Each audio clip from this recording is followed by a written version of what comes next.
The Dallas Mavericks once again saw their season end to the LA Clippers last year, and they hope to be able to beat that hump in the upcoming season.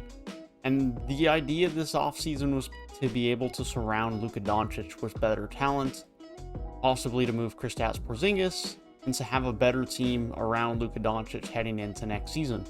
While none of that has happened, the key pieces needed around Luka Doncic have not been added. A secondary playmaker and scorer from the perimeter has not been added, and Kristaps Porzingis is still a member of the roster.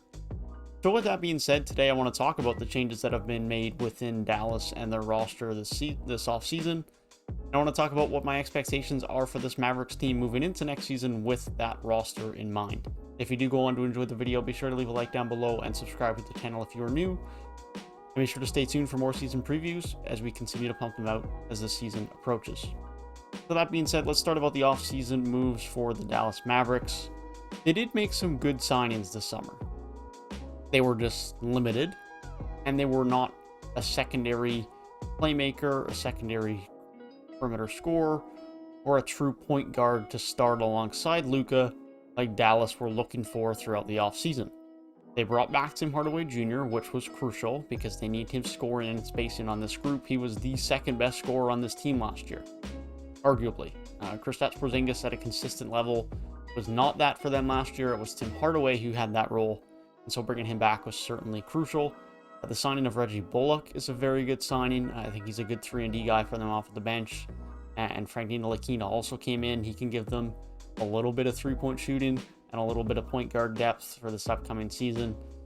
Maybe he finds a bit more of a role in Dallas than he ever found with the Knicks. His three-point shooting looked a lot better last year, so maybe he can have a bit of a role with this team. And then Sterling Brown was also brought in to give a bit of shooting guard depth. Boban was brought back. And the biggest change, arguably, was that Rick Carlisle is now a member of the Pacers, and Jason Kidd is now the head coach of the Dallas Mavericks. The biggest departures for this team was Josh Richardson leaving to Boston, Carlisle, as previously mentioned, JJ Redick retiring, and Nico Melli leaving as well, which I think was not much of a loss. I think it was time for him to go anyways. Josh Richardson, now you lose, is a bit of a loss, sure, but it allows for Reggie Bullock, who they just signed, to have his role. Josh Green could potentially get a few more minutes this season. Sterling Brown can get some minutes now as they've just brought him in. So they've replaced the depth as needed with the departures of Josh Richardson and JJ Redick, and they should be quite fine in that regard. Now you're looking at the upcoming starting lineup for this group. It's interesting. It's still Luka and everyone else, unless Kristaps Porzingis can find the form that he had in New York, if he can return to being an all-star, all-NBA caliber player. If that's not the case, then this team is going to continue to be Luka, everything Luka, and they'll be good, and Luka will be an MVP candidate every year, but they're not going to be good enough to win anything because they are so reliant on Luka that A, he gets tired by the end of the year. In playoff games, he gets tired by the end of the game.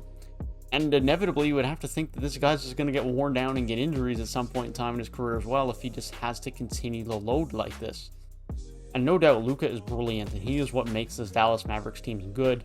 And full kudos and credits to him for being as good as he is.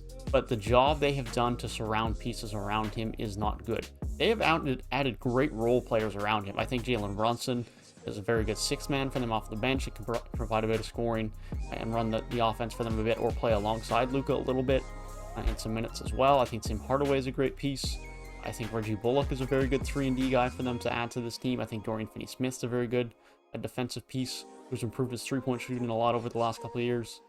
Their center position is a bit of a mumble-jumble between Cauley Stein and Dwight Powell and Maxi Kleber. But between those options, they have enough guys that on different nights and different matchups can get the job done. And then it just comes down to Kristaps. It really comes down to Kristaps.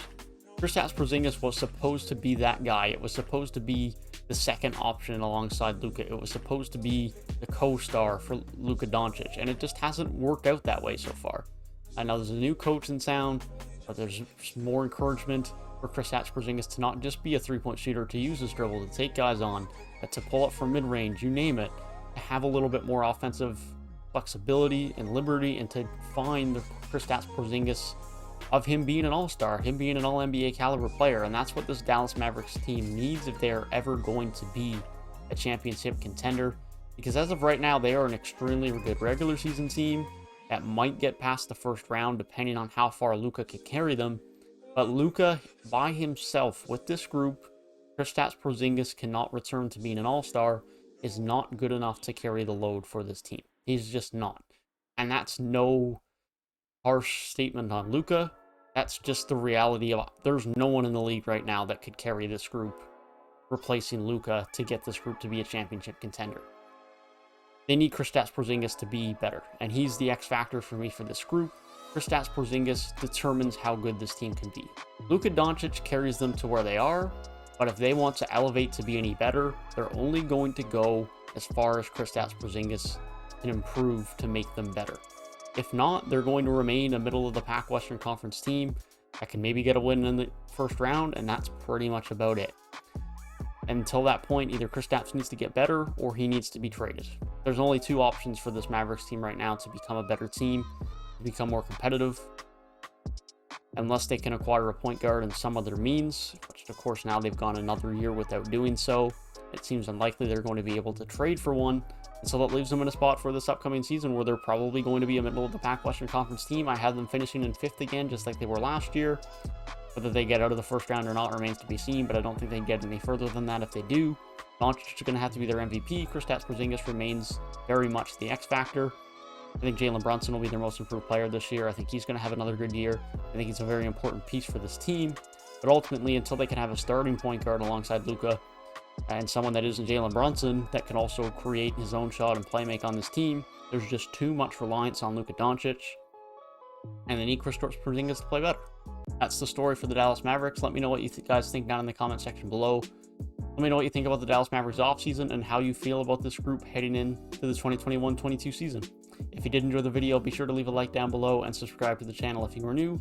And if you want to hear my season previews on other NBA teams, then be sure to click the box on the right-hand side of the screen. And be sure to stay tuned for the channel for the rest of my season previews that will come out over the next couple of weeks as we approach the NBA season.